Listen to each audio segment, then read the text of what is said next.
जिस इलाके को अपने हुनर, बहादुरी और ईमानदारी पर नाज था, वो मुंह छिपाने लगा। किसी ने कहा यह आजमगढ़ नहीं आतंकगढ़ है, तो किसी ने आतंक की नर्सरी करार दी। एक झटके में फख्र से उठे सिर झुकते नजर आए।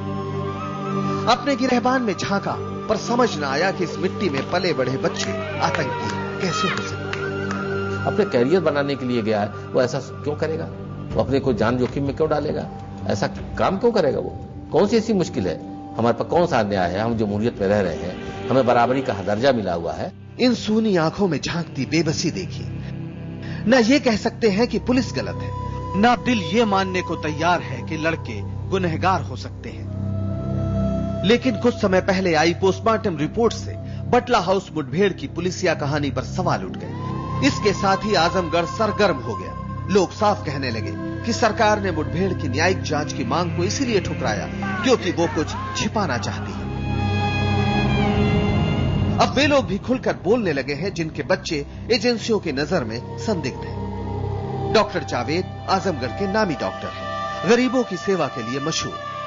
लेकिन बी फार्मा की पढ़ाई कर रहा बेटा असदुल्ला की पुलिस को तलाश है, पर बाप का दिल है कि मानता ही नहीं। मेरा बच्चा जितने भी ब्लास्ट हुए, अहमदाबाद, जयपुर जो है और दिल्ली का, उस वक्त घर पे था, मेरे साथ था। और तमाम हिंदू आते हैं यहाँ पर, ऐसा नहीं कि साग सब्जी लेके कंपाउंडर सब जानते हैं। अब प्लस उनकी बात ना मानिए जाए, ये मोबाइल का टावर लोकेशन एटीएस के पास एक आजमगढ़ घर पे था।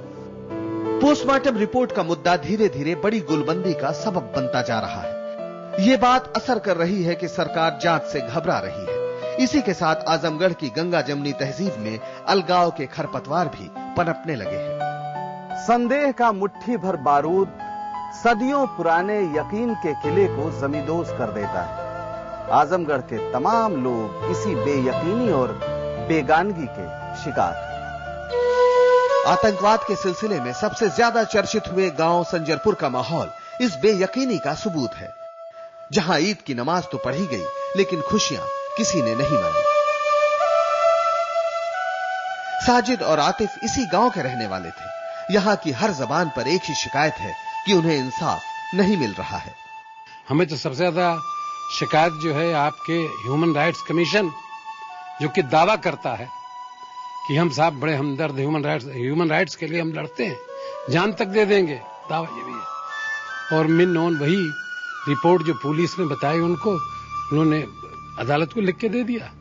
अब क्या कहेंगे वो, जबकि बटला हाउस को फेक और फर्जी बताया गया है। लोगों के लिए इस बात का कोई मतलब नहीं कि सुप्रीम कोर्ट और मानव